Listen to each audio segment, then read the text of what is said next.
Good evening, ladies and gentlemen. Welcome to our NISAT Bulletin. And we shall start with our headlines.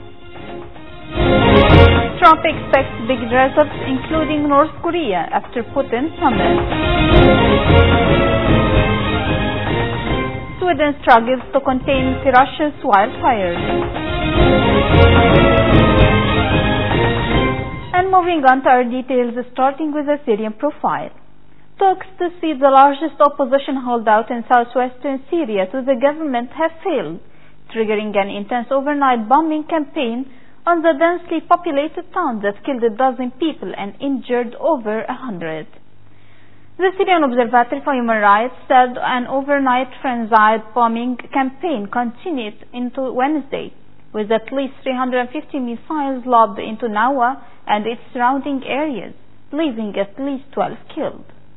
Moreover, the local Syrian civil defense said only one ambulance was able to access the town to bring out at least 150 injured. On to Tehran, the chief of Iran's nuclear agency says the country's effort to acquire uranium has resulted in a stockpile of as much as 950 tons.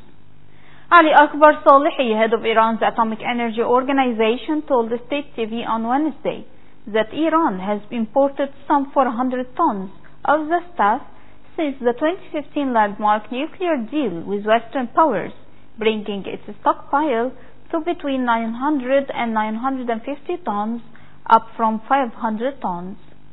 It's worth mentioning that the nuclear accord limits Iran's uranium enrichment to 3.67%, enough to use in a nuclear power plant, but far lower than the 90% needed for an atomic weapon.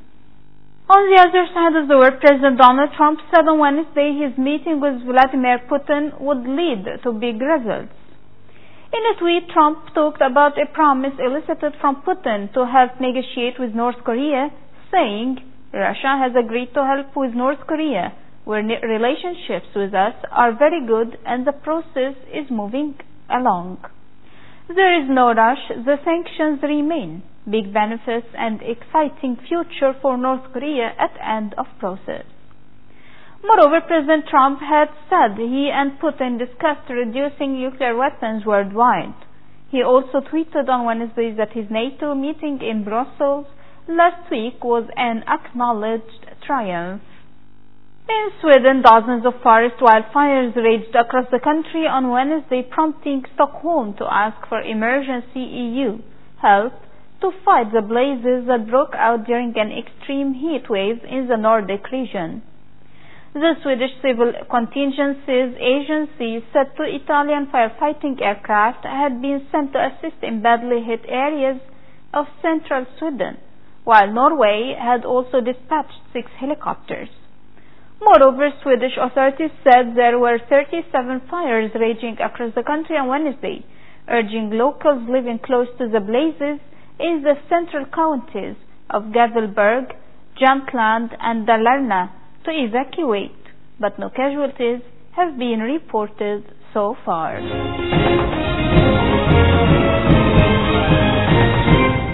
And going to our economic news, Asian markets climbed higher on Wednesday as a sweep of positive news from Wall Street and beyond boosted confidence in the U.S. economy. Japan's benchmark Nikkei 225 gained 1% to 22,921.20, and South Korea's Kospi added 0.3% to 304.64. Hong Kong's Hang Seng gained 0.6% to 28,351.53. The Shanghai Composite Index added 0.4% to 2,808.24. Australia's S&P ASX 200 climbed 0.8% to 254.20.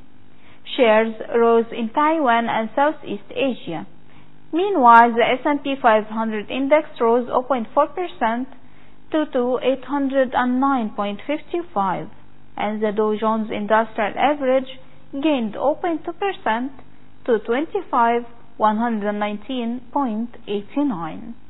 And finally, the European Union fined Google a record $5 billion on Wednesday for using the market dominance of its Android mobile operating system to force handset makers to install Google apps, reducing choice for consumers. EU Competition Commissioner said Google went against EU rules when it required mobile phone producers to pre-install the Google search and browser apps as a condition for licensing Google's App Store. She said Google also paid big producers to exclusively pre-install the Google Search app. It's worth mentioning that the EU's fine is the biggest ever imposed on a company for anti-competitive behavior. And before ending our news, let's take another look at the most important headlines for today.